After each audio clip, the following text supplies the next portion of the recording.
How's it going, everyone? Shifty here, and I'm back with another Destiny 2 video.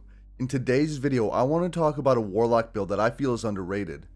Not only is it underrated, but I think it gets a lot of undue hate. This build revolves around the Nova Warp tree for the Voidwalker Warlocks, and also using Blink. This is going to be a PvP focused video, as this subclass is definitely not very good in PvE activities. This is a viable build this season because it gains the added benefits provided by the Oppressive Darkness mod from this season's artifact. Now, I want to go over some exotic choices, weapon choices, and usage tips here. If you're a Warlock and you want to try something besides Top Tree Dawnblade and Top Tree Stormcaller, then give this a try. Also, if you're checking out this video and end up enjoying the content, make sure to hit the like button, and to see more of my future Destiny 2 content, subscribe and hit the bell to get notifications.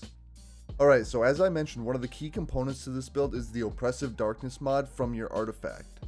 Regardless of how you use your grenade, whether it be a standard throw or a handheld supernova, you will get the added benefit of debuffing your enemy.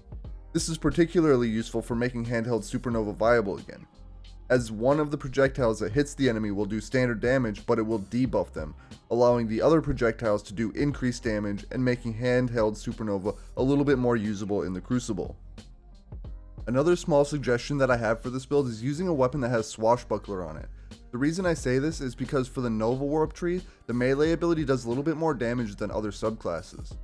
So when you use this Atomic Breach melee, you do the initial regular melee damage upon impact, but then they go flying backwards and take a little bit of a void explosion damage as well, which will then proc your Swashbuckler, and you'll have 5 stacks of that to do additional weapon damage with your Swashbuckler weapon. Next, I want to talk exotic choices. Your choice of exotic will depend on your playstyle, and I feel there are 4 exotics that can go well with this build. The first exotic that I would recommend is Ophidian Aspect, and I say this because it's an all-around good exotic for any subclass. The exotic trait on this is Cobra Totemic. Weapons ready and reload very quickly, melee range is extended.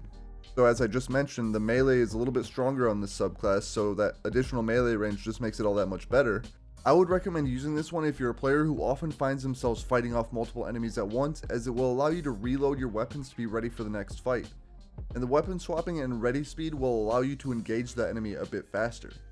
The next exotic I would recommend is the Astrocyte Verse.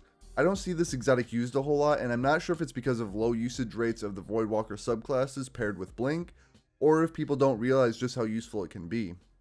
So the exotic perk here on Astrocyte Verse is Move to Survive. You blink further and more frequently, weapon readies quickly out of blink, and the radar remains up. Interestingly, the exotic perk name here plays into one of the benefits of using this exotic. So this exotic can also be useful if you find yourself engaging multiple enemies by yourself, but it's more useful for throwing the enemy off or escaping those situations rather than being ready to engage. Blink can disorient some enemies, but the increased travel distance provided by the Astrocyte Verse amplifies that confusion. Not only that, but the distance you can cover with the increased distance and decreased internal cooldown of Blink is not to be overlooked. Aside from a good Dawnblade, Blink with Astrocyte is probably the best for traversing PvP maps. Now, the third and fourth exotic kind of fill a similar role. If you plan on spamming your handheld supernova, then the Controverse Hold is the way to go. The exotic perk on this reads Chaotic Exchanger. Resist incoming damage while charging your Void Grenade with Chaos Accelerant, Feed the Void, or Handheld Supernova. Charged Void Grenades return a random amount of grenade energy on hit. Yeah, so when you hit someone with your handheld supernova, you will regen a random amount of grenade energy, allowing you to use it again that much sooner. You also get the added benefit of a slight damage reduction while holding the charged handheld. And as I mentioned earlier with the Oppressive Darkness mod, spamming your handheld supernova became a lot easier to do. For the fourth exotic, if you want to spam all your abilities including your super, then I may suggest Nezarec Sin. So the exotic perk on this is Abyssal Extractors. Void damage kills increase ability energy recharge rate. So in order to maximize the potential of this exotic, I recommend pairing it with a void weapon in your energy slot, as well as a void heavy weapon. A couple of good options for your energy weapon here include using the Gnawing Hunger, which seems like an obvious choice. It's a primary void weapon, so you could be getting quite a few kills that proc Abyssal Extractors. But if you prefer a secondary void weapon, then I can't help but recommend Telesto. If you've seen my other PvP videos, you know that this is one of my favorite weapons in the game.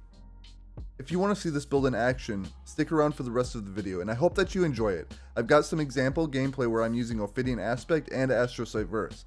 Let me know what you think if you try this out. Thanks for watching, and I'll catch you on the next one. Uh-oh.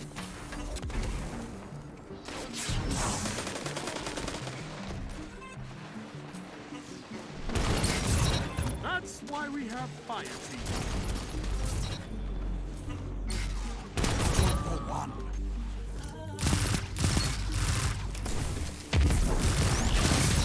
Double down. 3 opponents down. 3 minutes remain. For one. You shut the enemy down.